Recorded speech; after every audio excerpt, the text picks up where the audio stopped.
Boa tarde, na certeza da presença do Mestre Jesus e do amor de Maria, que está sempre em nós, e da espiritualidade que trabalha nessa casa. Vamos juntos conversar hoje um pouco sobre fidelidade a Deus. A gente vai se debruçar sobre uma mensagem que consta no livro Boa Nova, um livro do espírito Humberto de Campos, irmão X, psicografado por Chico Xavier. E é um livro que nos traz toda a narrativa de Jesus, da vida pública de Jesus. Humberto de Campos, como um espírito evoluído, teve acesso à biblioteca no mundo espiritual e conseguiu trazer para nós em detalhe, de forma detalhada e poética, as passagens de Jesus. E uma delas é essa: fidelidade a Deus. Quando a gente pensa em fidelidade, nós vamos trazer aqui, juntos, alguns conceitos de fidelidade que a gente busca aí nos dicionários, na literatura. Fidelidade é o termo com origem no latim fidelis, que significa uma atitude de quem é fiel. Observem, de quem tem compromisso com aquilo que assume. Então, fidelidade tem a ver com quem tem compromisso com aquilo que assume. Fidelidade é constância nos compromissos assumidos com outrem. Então, a gente tem que ter compromisso com aquilo que assume e constância nesse compromisso. Uma característica do que é fiel, do que demonstra zelo, respeito por alguém ou algo, lealdade. Na relação com Deus, temos como base as características fidelidade, lealdade e dedicação. Vamos hoje conversar sobre fidelidade, sobre esse compromisso com aquilo que a gente assume. Sabemos nós que antes de encarnarmos, acertamos tudo, absolutamente tudo. A gente não está aqui à toa, a gente não encontra as pessoas que encontramos à toa, a gente não passa pelas situações que passamos à toa. Pedimos tudo isso antes. Às vezes até pedimos exagerado.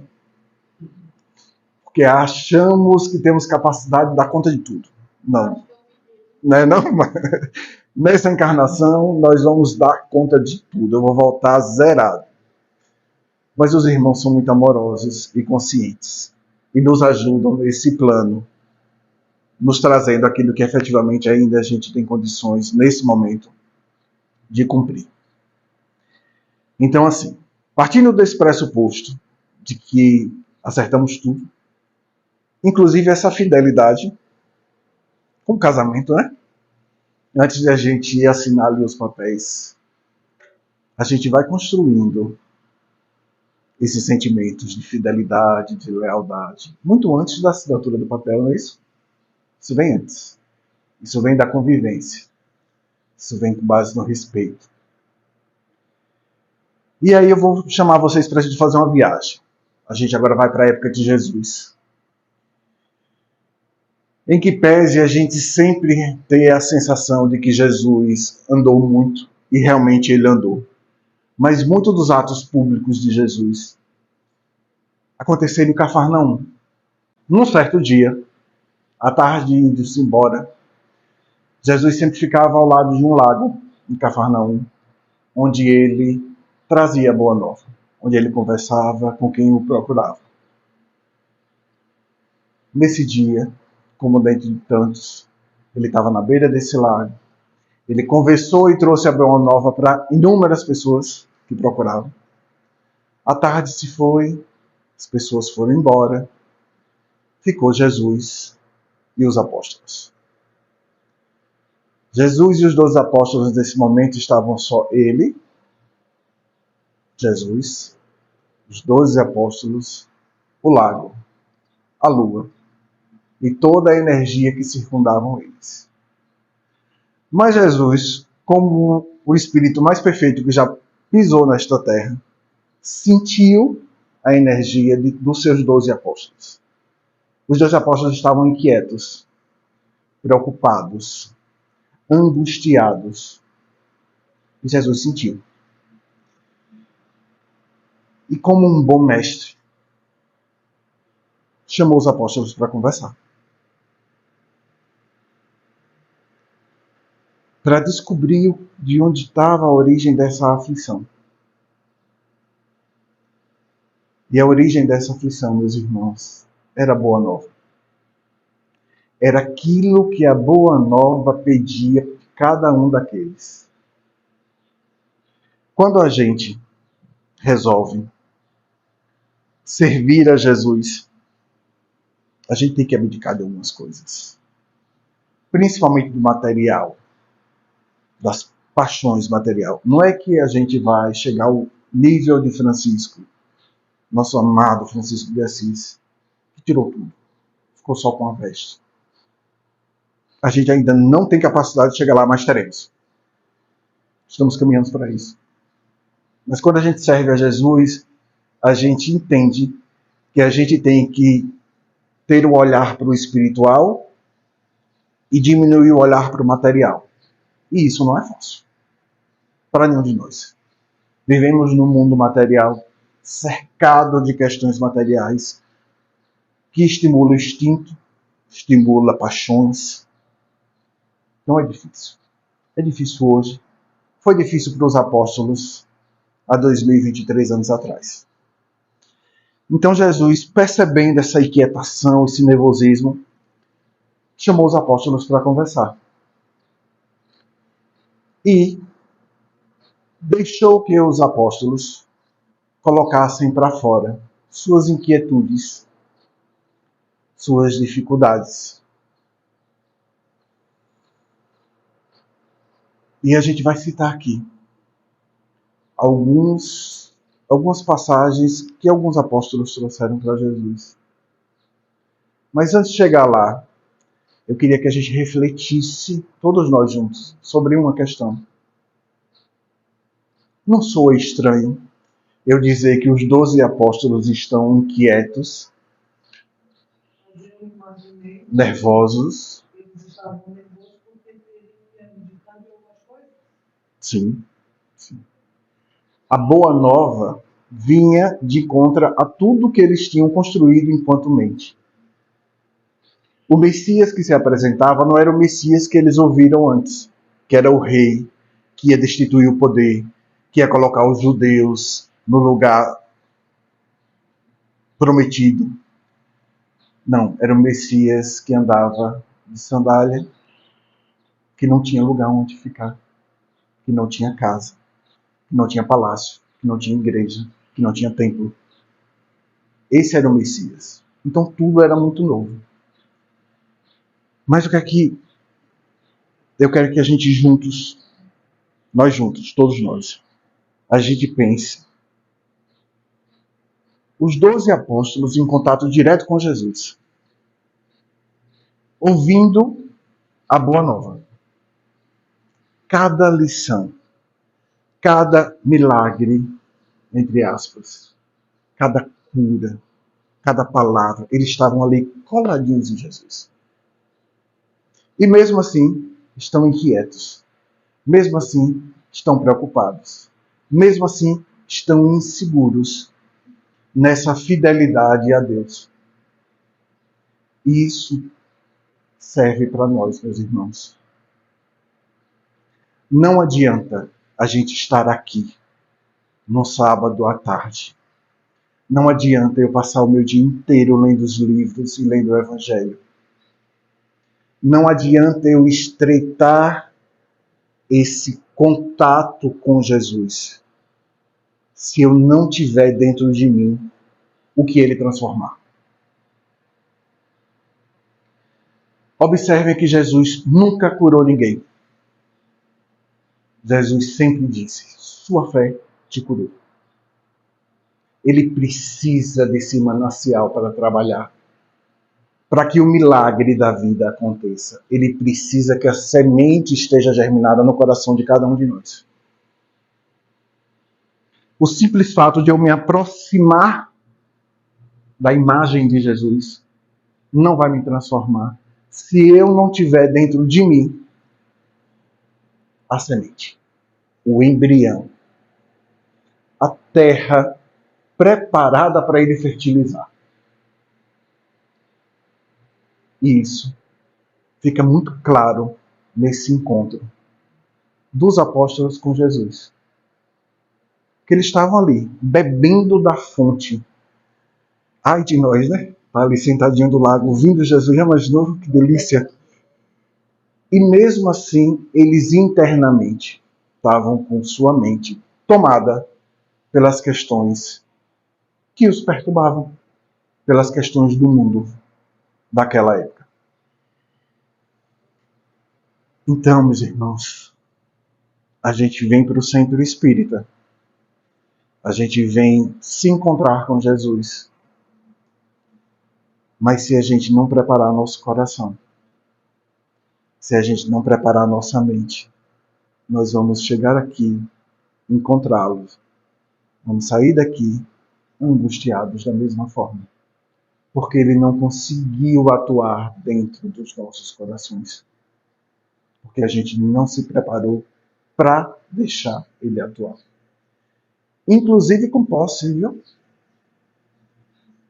Essa terra é minha, ninguém mexe. Quantos de nós, né? Meu coração ninguém toca. Medo de sofrer, se tranca. E a gente faz isso inclusive com Jesus. É porque às vezes a gente cria uma falsa ilusão. Não, eu estou me entregando a Cristo. Não, a gente está travado. E aí, a gente observando esse exemplo dos apóstolos com Jesus, a gente vai para outro exemplo, Paulo de Tarso. Nunca encontrou fisicamente enquanto Jesus materializado. Não houve esse encontro. O encontro deles foi na porta de Damasco. Jesus já só espírito, sem a carne. E Paulo foi tocado de uma forma tão grande que ele, aquele momento foi o suficiente para ele transformar a vida dele. Porque o coração estava preparado, Carol, estava aberto. A terra estava fertilizada para Jesus. Apesar de Paulo de Tarso ter feito tudo o que fez com os romanos, no íntimo dele, ele já entendia o que era o Cristo. Já entendia o que era o amor. A centelha divina que todos nós temos dentro de nós, em Paulo, já estava pulsando. Muito maior do que ele. Naquele momento, Jesus foi o canal. Como Jesus é o tempo todo, inclusive na cura. Quando se cura, é a sua vontade com a vontade de Deus. Jesus é o canal. Por isso que ele nos diz, sua fé te curou. Se eu acreditar, sua fidelidade a Deus te curou. Ele foi só o instrumento, o canal. E assim é até hoje. Então lembremos, meus irmãos, que a gente precisa fazer o nosso processo íntimo. A gente precisa preparar esse terreno. A gente precisa dar manancial para que Jesus construa a minha casa. Eu preciso chegar com os blocos e o cimento. Ele não vai providenciar tudo. Ele, inclusive, vai fazer a obra que eu permita que ele faça. Se meu cimento for fraco, se meu piso for feio, minha casa vai ficar feia. Porque ele não vai operar um milagre em você se você não quiser. Se você não tiver vontade para isso. Se você não buscar isso. Se você não buscar o seu melhor. O melhor piso, o melhor cimento, o melhor concreto. Aí é só festa. Voltando à fidelidade, né? Nessa conversa que Jesus tem com os apóstolos, ele traz uma frase que é: Na causa de Deus, a fidelidade deve ser uma das primeiras virtudes. Jesus fala: tudo na vida tem um preço que lhe corresponde. Vou repetir. Tudo na vida tem o preço que lhe corresponde. Se vacilais receoso ante as bênçãos do sacrifício e as alegrias do trabalho, meditai nos tributos que a fidelidade ao mundo exige. O prazer não costuma cobrar do homem um imposto alto e doloroso? Quanto pagarão em flagelações íntimas o vaidoso e o avarento? Qual o preço que o mundo reclama ao gozador e ao mentiroso? Jesus, meus irmãos, faz os apóstolos refletirem e todos nós juntos reflitamos que a gente paga preços muito altos para viver essa vida material. E que está tudo bem. Mas a gente paga preço exagerado para satisfazer nossas paixões, nossos desejos, nossos instintos, para satisfazer nossas vaidades, nosso orgulho. Quantos de nós passa a vida inteira lutando para ter algo? Aí você consegue, no outro dia amanhece morto. E não levou nada. O preço, como Jesus fala, é necessário para tudo na vida. Importa é o quanto você quer pagar e o quanto aquilo vai lhe custar. E o como você vai trabalhar para conquistar aquilo. Meus irmãos, é sempre o caminho. Sempre. O fim, nós já sabemos. Nós somos centelhas divinas, criados por Deus. Deus cria a centelha divina, coloca lá dentro duas coisas, amor e consciência. Só que ele coloca o amor.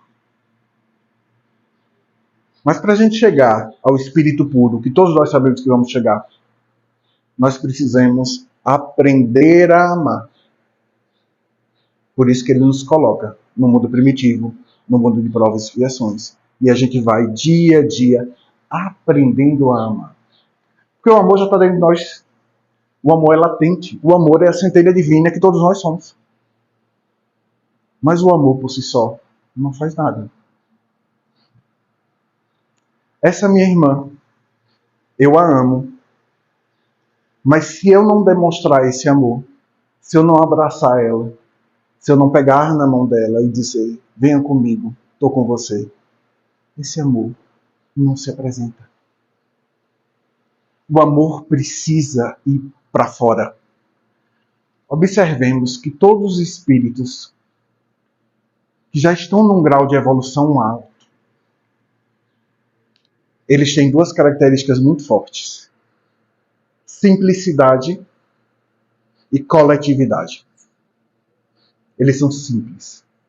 Porque o amor naturalmente é simples. E eles são coletivos. O que é que isso quer dizer? Eles vão para fora de si. Aquilo que eles têm de centelha passa a ser para o outro, do outro e com o outro. Esse é o objetivo que a gente está caminhando. Às vezes a gente não tem muita noção não, mas é para aí que a gente está caminhando. E a gente sabe, enfim.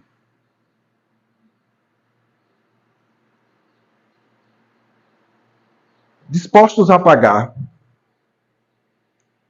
o preço que estamos dispostos para viver nossas paixões. Aí eu pergunto a vocês, e Deus? Nos ama muito antes de nos conhecer. Nos ama antes mesmo de nos criarmos. Nos coloca num processo evolutivo para chegarmos a um mundo ditoso, como espíritos puros. Não basta isso. Estar conosco o tempo todo. Cada segundo, cada milésimo de segundo que você respira, Deus está do seu lado. Não bastasse, coloca um anjo amigo do lado da gente para nos orientar, para nos cuidar, para nos mostrar o caminho. Não basta isso, coloca os espíritos que a gente chama amigos e familiares, todos aqueles que já passaram por nossas encarnações e que nos amam, perto da gente.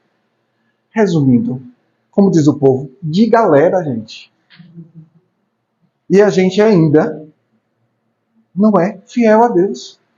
Ele faz tudo isso e ele cobra o que de nós? Só a fidelidade. Só amá-lo. Só ter compromisso. Lembra lá do início do compromisso? O compromisso que nós selamos quando ele nos criou, que é filho, se torne um espírito puro e nesse processo ajude o mundo e o outro a evoluir junto com você. Esse é o compromisso. E a gente ainda resiste. Mas a gente paga 3 mil de bloco para dançar no carnaval. Um dia. Né? O ano inteiro.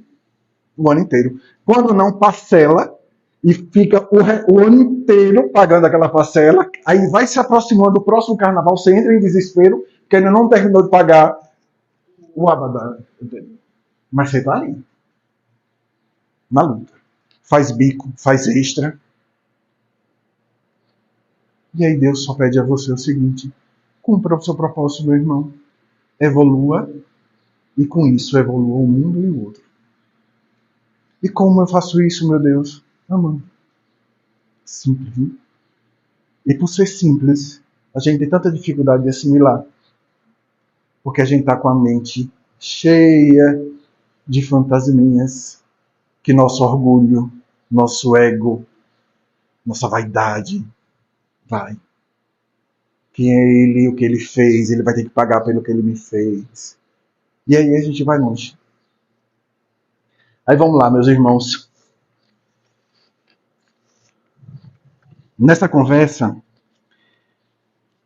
o apóstolo Tiago conta a Jesus a história de um amigo que arruinara a saúde por excessos nos prazeres condenáveis. Quem de nós não já conheceu alguém para a gente não botar o espelho e se olhar, né? E nos arruinamos nossa saúde com excesso do consumo, seja lá do que for, com excesso dos prazeres, inclusive sexuais, com os excessos na maneira de amar. Quantos de nós nos arruinamos por isso? Por uma entrega destemida, por uma entrega exagerada.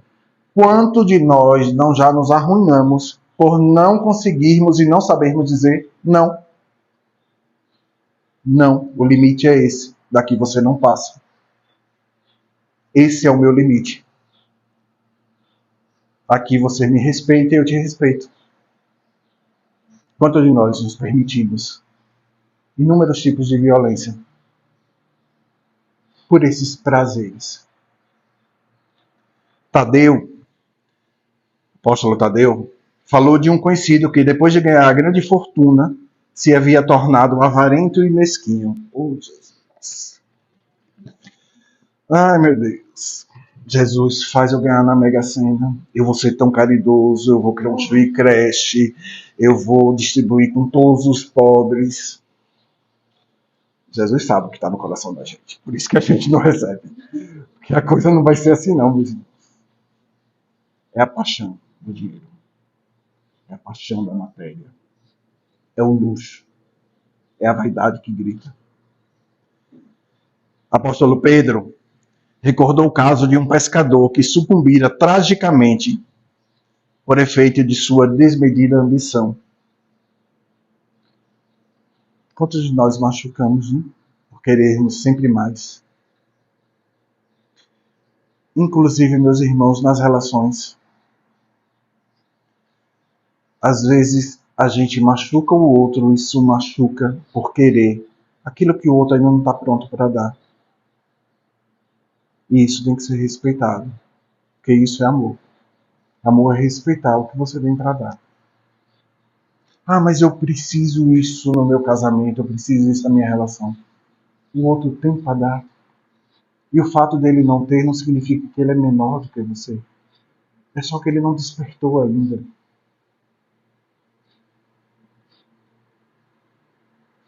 Quantos de nós? E aí Jesus continua, meus irmãos.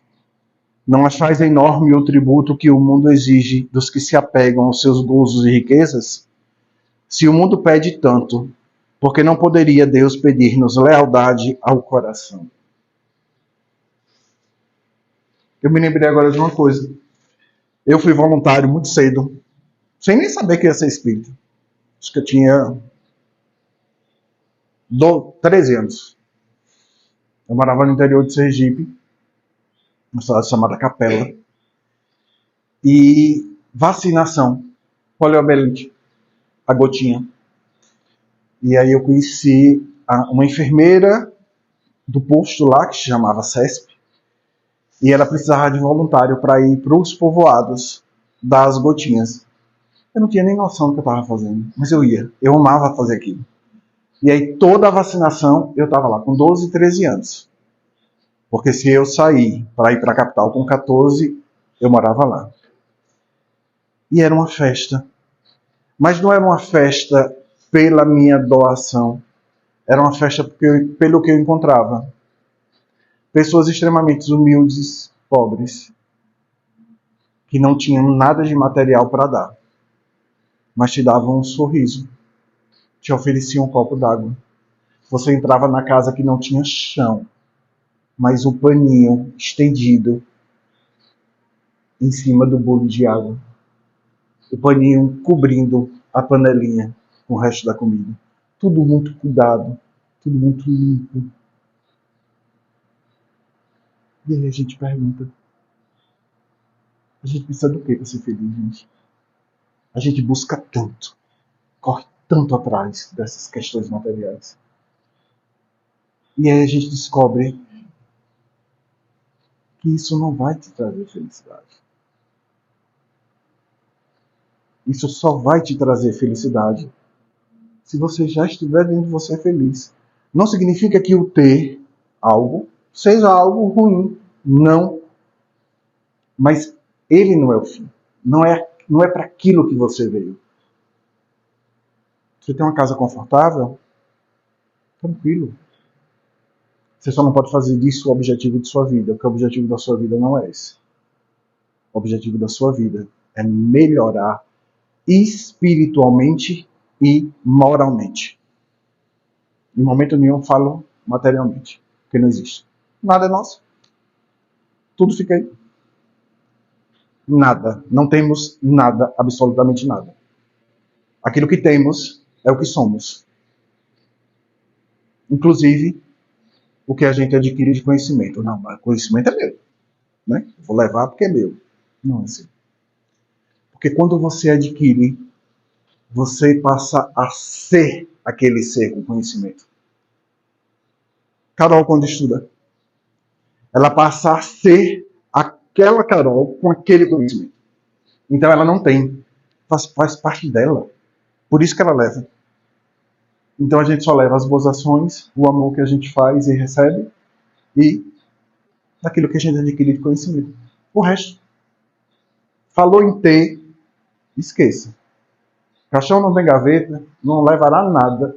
E pior, um detalhe, ainda pode ser um perturbador eternamente.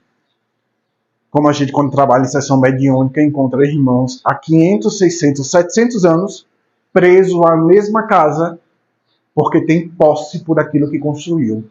Aquela casa é minha, ninguém entra, quem entrar, eu perturbo. E a gente sabe que isso que acontece. Nem cai. Olha o efeito.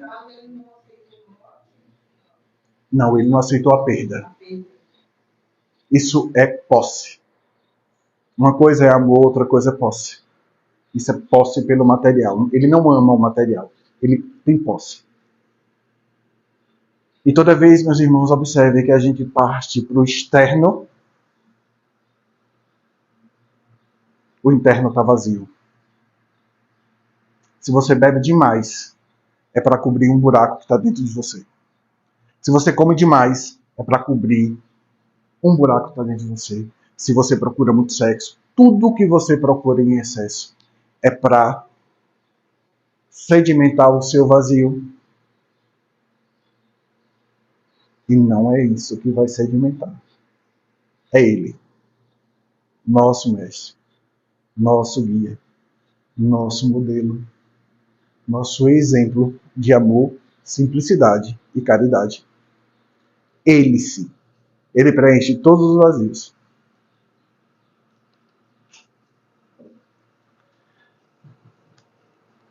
Seguindo aqui,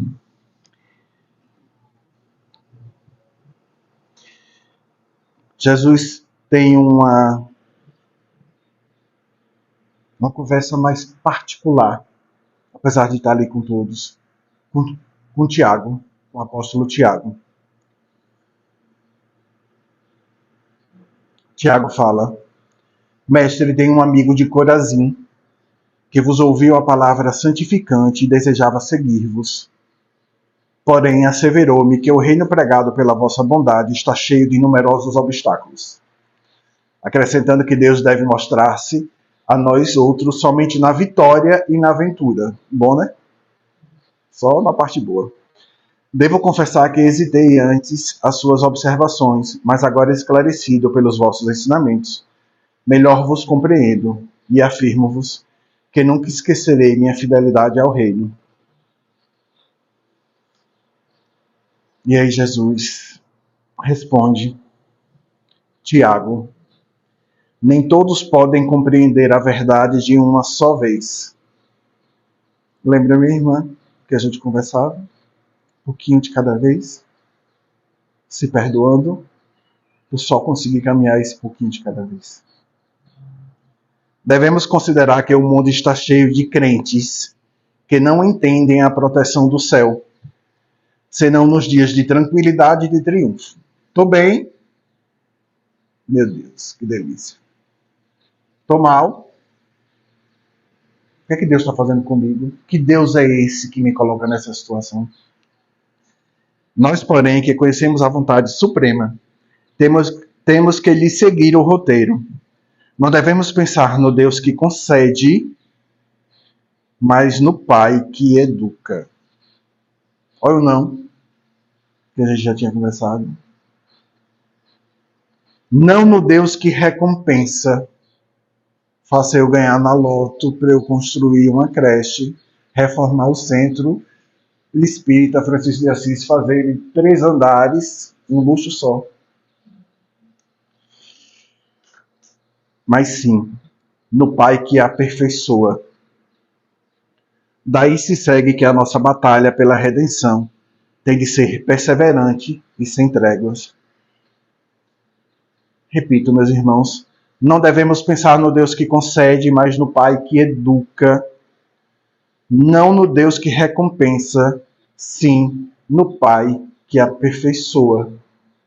Então, o fato de estarmos aqui reunidos no mundo de prova e expiação tem a função de nos educar e nos aperfeiçoar. E aí Deus é tão maravilhoso que Ele tem vontade de que a gente chegue rápido lá. O que é que Ele faz? Ele dá um potencial de educação chamado dor. Não tem nada que mais nos eduque e nos aperfeiçoe do que a dor. É quando dói que a gente se movimenta. Porque Jesus sabe que para a gente alcançar o nosso objetivo, Ele necessita que a gente caminhe. Parado, ninguém evolui. Assim é a natureza. Aquela sementinha que você planta lá dentro da terra, Você acha que ela não está parada, é? Tem uns videozinhos no YouTube lindo, né? Mostrando o que acontece com a semente, né? Rapidamente ela começa já a se desenvolver, a criar. Nós, como somos criados materialmente, o que o encontro de um espermatozoide e de um óvulo, internamente, sem ninguém perceber e sem ninguém conhecer, porque nós temos casos de mãe que vão para o hospital com uma dor, achando que é gases, e tem seu filho. Aquela vida foi gerada sem ela ter noção que estava sendo gerada. Mas aquela vida foi gerada em movimento. É isso que Jesus pede de nós. Movimento. Se vocês olharem o Evangelho, o tempo todo Jesus nos traz esse guia, esse norte. Movimentem-se, meus irmãos. Nesse movimento vocês vão errar, vocês vão acertar, mas movimente-se. Porque o que importa não é a chegada, é o caminho. É o que você vai fazendo, colhendo e plantando no caminho.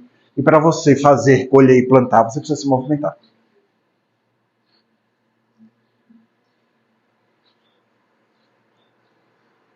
Não estou aqui fazendo nenhum tipo de crítica a quem se tranca no mosteiro, no convento, só para orações. Porque ali é movimento também. Só que é um movimento que a gente não enxerga. É o movimento interno da transformação e é o movimento da energia que aquelas orações geram para nós.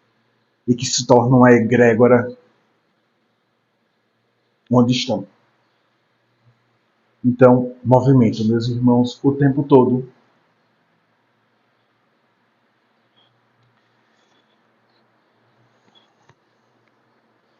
E falando em movimento, eu vou ler uma passagem e gostaria que vocês atentassem. O que Jesus diz a André. O que é que André, apóstolo André, chega e diz para Jesus: Mestre, estes últimos dias tenho me sentido doente e receio não poder trabalhar como os demais companheiros. Como poderei ser fiel a Deus estando enfermo? Não vou para o centro João Doutor de cabeça enjoada, que apareceu do nada. E detalhe, quando termina a hora da doutrinária, a dor de cabeça foi embora. Você procura ela não existe mais. Né? Dor de barriga, indisposição, né? Aparece coisa. Dor na coluna. Dor na coluna. Né? Vontade de não ir. Vontade de não fazer o movimento. E às vezes isso, meus irmãos, é medo de se enfrentar. Medo de olhar para dentro. Medo de se autoconhecer. Porque realmente assusta. Mas são em casas como essa que a gente tem apoio para se olhar sem surtar. É quase aquele memezinho daquela menina. E pila, né? E pila, respira. A gente juntos ajudamos-nos a nos respirarmos. Por isso que é importante a gente estar aqui. Olha o que Jesus fala, André. Ouve. Replicou o Senhor com certa ênfase. Nos dias de calma, é fácil provar-se fidelidade e confiança. Casamento, quando está tudo indo bem, né?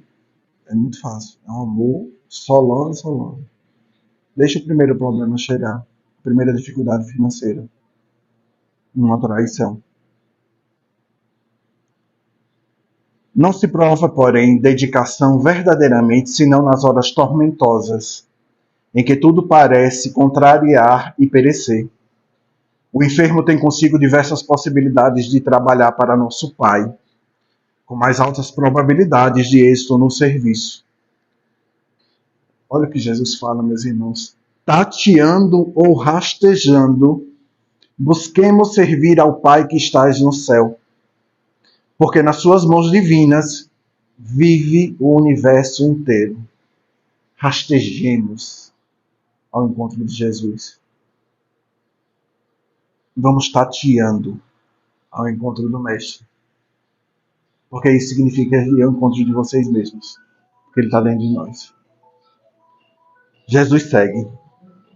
André, se algum dia teus olhos se fecharem para a luz da terra, serve a Deus com a tua palavra e com os ouvidos. Vou repetir. André, se algum dia teus olhos se fecharem para a luz da terra, ou seja, André, ficou cegos, serve a Deus com a tua palavra e com teus ouvidos.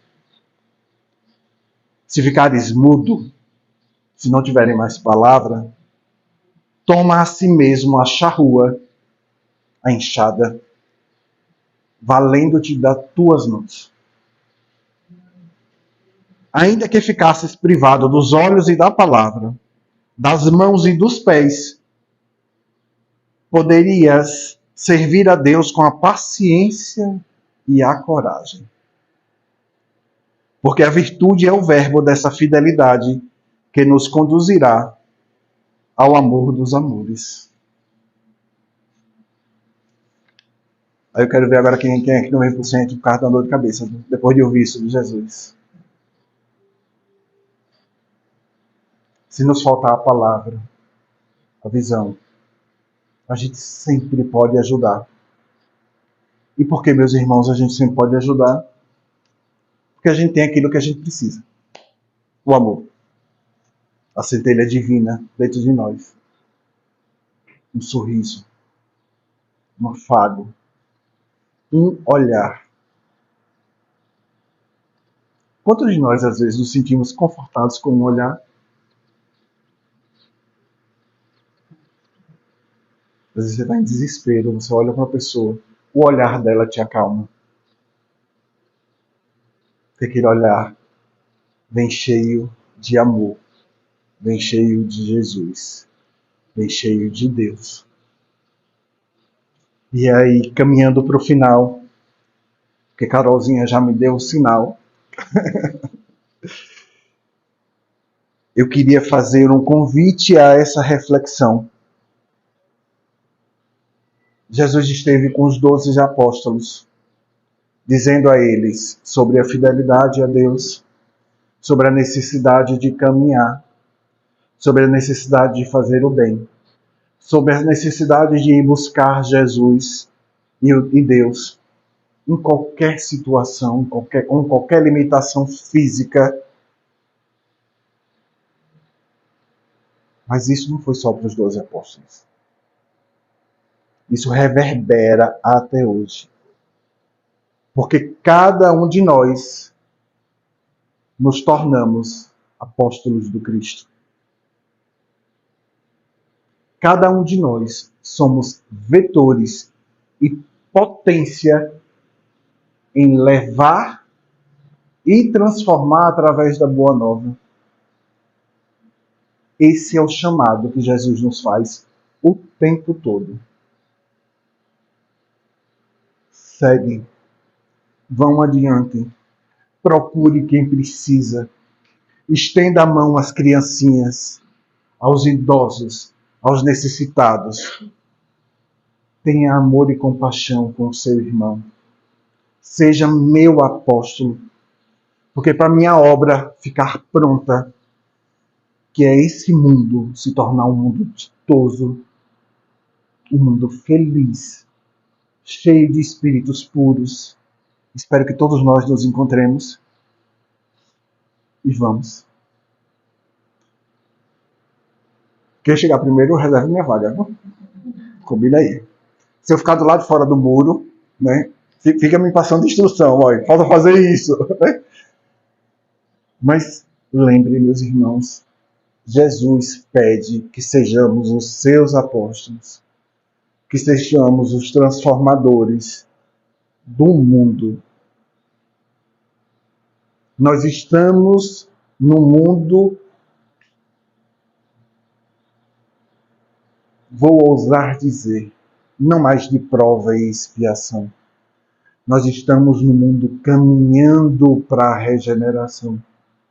Nós não alcançamos o mundo regenerado, mas já estamos no processo. E quem não fizer esse caminhar, ficará para trás. Mas não ficará para trás porque Deus é punitivo. Ficará para trás porque sua energia não vai estar de acordo com a energia de amor que irá pulsar esse planeta. Teremos que ir para outro lugar para fazer a lição de novo, repetir. Como na minha época. Na minha época, quem perdia o ano repetia. Eu tenho 51. Minha irmã, que é mais nova, a época dela já pagava a matéria. Olha que delícia, né? Não repetia, pagava só aquela matéria. Mas Deus não tem esses atalhos. Deus não vai permitir, se a gente não for fiel a Ele, que a gente pague uma matéria só. A gente vai voltar para lá, para o início, para fazer de novo. Até porque Deus não perde uma chance de amar e nos ajudar. Fazendo a gente voltar lá para o início, para o mundo primitivo, a gente que já vai ter nosso conhecimento, nosso entendimento de amor, vamos ajudar quem está lá começando. Observe. Tudo é aproveitado, mas tudo é movimento. Então, nos movimentemos, meus irmãos. Mas não só nos movimentemos, só estarmos aqui no sábado de tarde. A buscarmos doutrinária, buscarmos cuidado no centro espírita. Nos movimentamos por cada um que cruza nossas vidas. Seja para o bem, seja para o mal. Porque na realidade o mal é aprendizado. Então, seja para o bem, ou seja por aprendizado. Respeitando o outro, o momento do outro, o limite do outro. E se respeitando. O que você quer agora eu não tenho para dar. Eu não estou pronto ainda. Me entenda, mas eu vou fazer o caminho. E isso é um apostolado. Então que todos nós sejamos apóstolos de Cristo. Que todos nós busquemos a boa nova, mas não só como um texto de livro ou de evangelho. Que a boa nova seja um agente transformador na vida de cada um de nós, na vida de cada um dos que nos cercam, na vida dos nossos vizinhos, na vida da nossa comunidade, na vida desse planeta, na energia que nos circunda. Somos amor. Vivemos mergulhado nesse amor. Deixamos ele fluir. Deixamos ele passar pelos nossos poros. Nos trespassar e ir para o próximo. Que o amor do Mestre Jesus esteja conosco. Que Mãe Maria esteja abençoando cada nosso caminhar. E que toda vez que o Mestre disser vamos, estejamos prontos para dizer já estou lá. Não é nem não estou indo, já estou lá. Fazemos nossa reforma íntima, que a gente vai conseguir. Viu? Obrigado, meus irmãos, pela escuta.